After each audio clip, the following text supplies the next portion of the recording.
Hello everybody, and welcome to Tip Tuesday from Sweet Beads in Las Vegas, Nevada.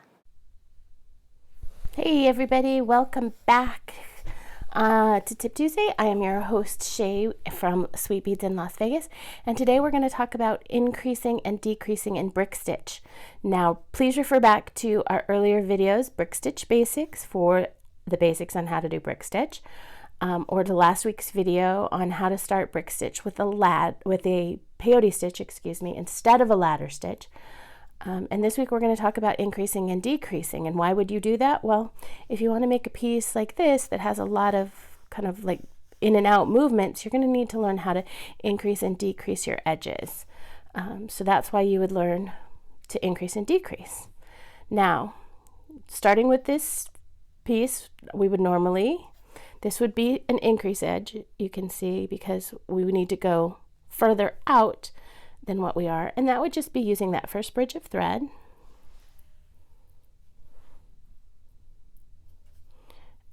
Pick up 2 beads, go up the second bead. Remember Brick Stitch Basics if you need to know more about brick.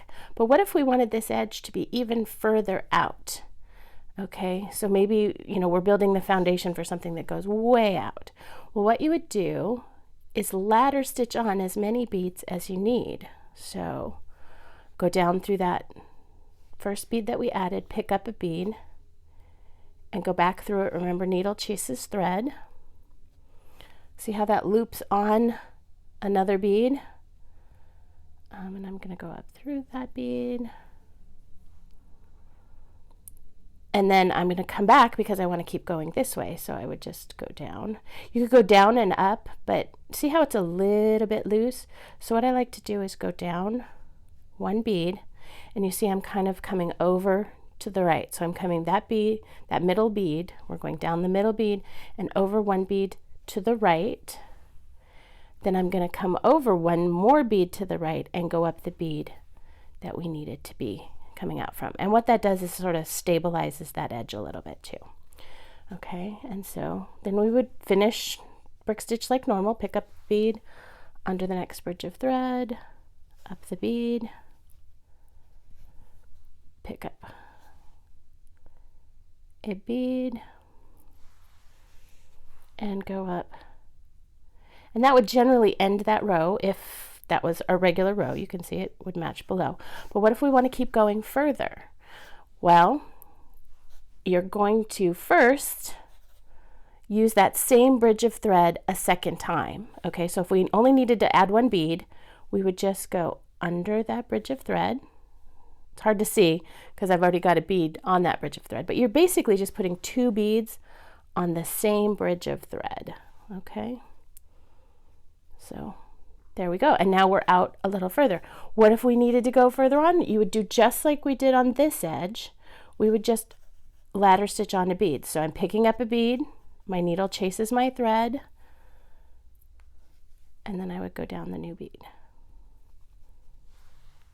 Okay, and say I wanted it to go 1 further, I would just loop on 1 more bead. Add a bead,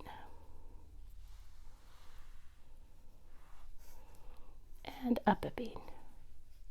Okay, so that could create, I could keep ladder stitching on as long as I wanted to, but you'd follow your pattern. Now remember, I flip my work because it's just easier for me. But now say on this edge, we've got this sticking out, but we really don't want, this next row, maybe it doesn't start that far in. What would you do? Well, it depends on how far a decrease did you want. If you want just a 1 bead decrease, and this row would be gold. If you just wanted a 1 bead decrease, you just want it inset 1 bead. Instead of using this first bridge of thread, which we know will make it overhang, we would use this second bridge of thread. I'm just going to do this for a second because I want to show you. And you see how, if I went up that bead, that would give us that 1 bead inset. But what if we wanted to come in even further? And so for that, excuse me, I have to go off camera for just a second.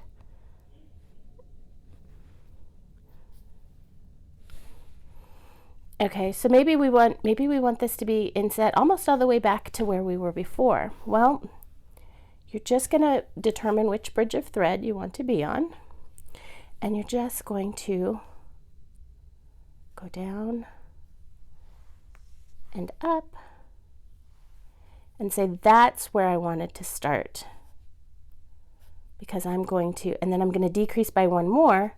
See, if I put it on this bridge of thread, it's going to overhang those two beads, but I want it to come in even further. So I would just choose, instead of choosing that first bridge of thread, I'm going to choose that second bridge of thread. Boom. And boom. And then I would be inset even further. Now, sometimes those beads look a little wonky. It might be hard to, but do you see how they're kind of, because we do the 2-bead thing? Remember, if you want to stabilize, pass through that first bead again and go down 1 bead over to the right. Go over 1 more bead to the right and come up it and through that bead that we wanted to be. And that'll just, it'll de-wonkify your edge, and it'll straighten out your beads, make them nice and stable, okay? So, and obviously if we're decreasing going this way, we would just stop adding beads. So maybe instead of 4 beads here, we want to add 3 beads, okay? So that's increasing and decreasing. Decreasing, you're just going to determine which bridge of thread you want to start on. And, when we're doing a decrease here, if we're doing it on this bridge or this bridge, we didn't have to move our thread. But if you want to go any further than that, you do want to move over to where you want to be coming out, because otherwise you'll have a big hairy thread showing, and, that's not really pretty. So that's increasing and decreasing. Remember, if we just have to increase by 1, it's pretty easy. If we have to increase by more, we're going to ladder stitch. Decreasing, we're just going to go to the bridge of thread we need to start on and move from there. Okay, I promised you a treat, a special surprise if you made it through our brick stitch series, and that is this.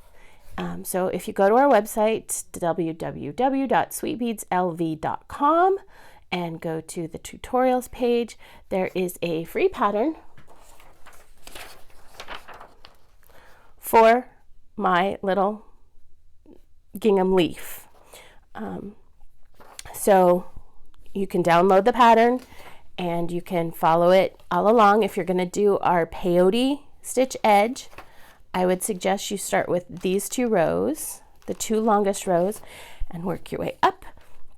And then you can come back and finish the bottom of it. So that's free on our website. Download it, enjoy. And just so you know, this was inspired by my dog's favorite dog toy. So thank you for watching. I hope this helped with your brick stitch abilities. We'd love to hear your comments, questions, all of that sort of thing. Just, you can email us, you can Facebook us, you can Pinterest us, you can Twitter us. So just please let us know how it's going. And if you have any questions or topics for future shows, we'd love to hear them. Until next week, happy beading. And don't forget to purchase all of your beads, thread, needles, supplies. Check us out at sweetbeadslv.etsy.com.